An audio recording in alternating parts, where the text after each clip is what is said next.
Tere kõigile, rõõm teid on siin näha, olete kaua vastu pidanud. Mina olen siis Tarmo ja räägin teile oma kogemusest Azure'iga. Kõigepealt vaatame siis natukene Azure'i regioonidele otsa, siis proovime pilvemaale lähemale tuua, ehk siis siin füüsikaga natuke tegeleda ning lõpuks proovime oluliselt kulusid siis kokku hoida.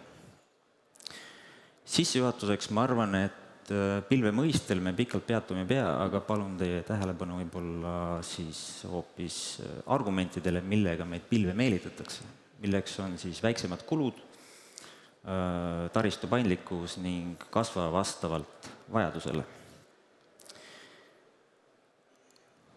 Kas need ka 5 minuti jooksul paika peavad, ehk siis paistab. Selle kaardi peal näete heledate mummudena Azure'i regioone ja Eestile kõige lähemad on siis Stockholm, Norra ja Kesk-Euroopas siis Frankfurt. Oleks loogiline, et me paneme oma pilve meile kõige lähemasse regiooni. Aga kui me regiooni sisse vaatame, siis juba kõige lihtsamate virtuaalserverite puhul näeme tegelikult, et neid ei ole ühtlaselt igal pool saada. Kui me seda nimekirja veel edasi kerime, siis võib olla puudu terved seeriad virtuaalserveritest, mida meie lähiregioonides pole võimalik osta. Selle tõttu kõik teed viiksid nagu Frankfurti. Pilve puhul tuleb ka silmas pidada seda, et see kastab suhteliselt astmeliselt. Et kui te soovite näiteks 6 CPU-ga virtuaalserverit, siis seda on suhteliselt keeruline leida, peate leppima siis 4 või 8-ga. Aga ka see pole veel kõik. Standardseid kõvakettaid tuleb arvestada, et need kasvavad astmeliselt 2 korda. Iga järgmine on 2 korda suurem kui eelmine ja peate kuidagi sellega siis leppima. Selleks, et pilve maa peale tuua läbi siis ebaturvalise interneti, pakub Microsoft VPN-lahendusi, kas siis site-to-site VPN-i või kui teil on arvuti, siis ka point-to-site VPN-i. Kui aga pilv on kaugel, latency on pikk, ühendus ebastabiilne, siis selleks sobib ExpressRoute'i nimeline lahendus. ExpressRoute sisemiselt on siis 2 ühendust ühes kanalis, mis tagab selle töökindluse.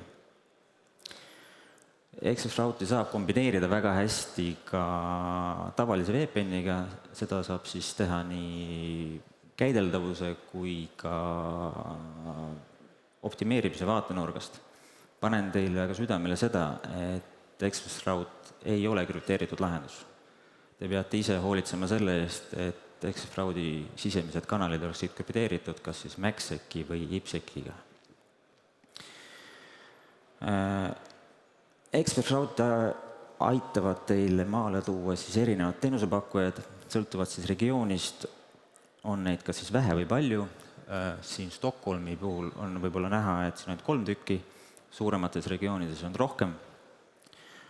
Huvitav fakt selle kohta võib-olla see, et ExpressRoute ühendus Rootsi, Norra või siis Frankfurti maksab sendi pealt täpselt sama palju.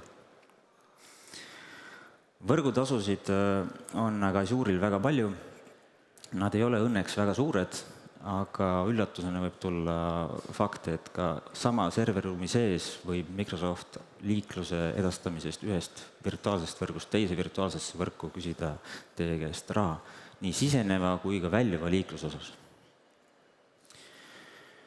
Microsoft pakub pilve minekuks erinevaid stiimuleid, alustades siis täiesti tasuta teenustest kuni lõpetades sadadesse tuhandetesse eurodesse minevatesse investeeringutena.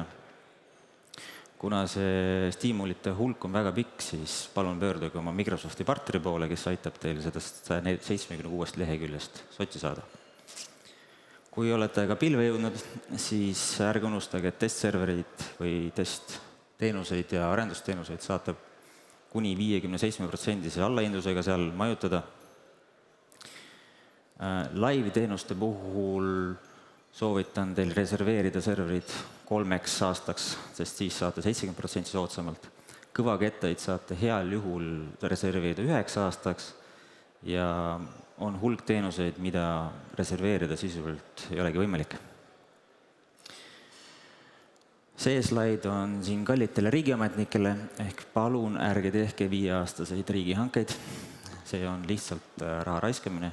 6 aastat on sama odav või siis veelgi odavam.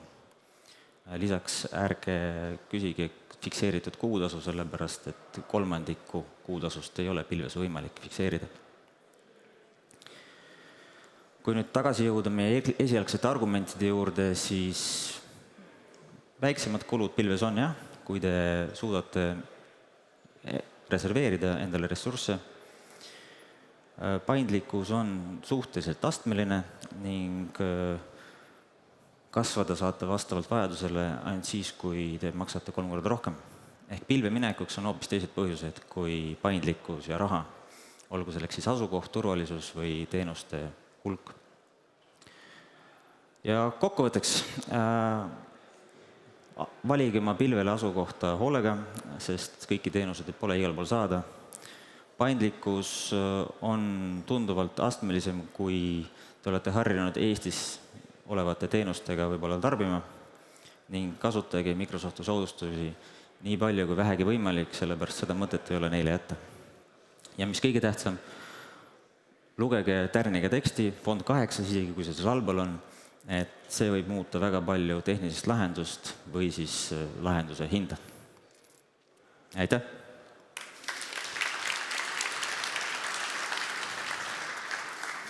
Tänud, Tarmo. Nüüd on kõigil muidugi siin viibijatel selge, millist pilve valida ja kuidas neid soodustusi seal sättida.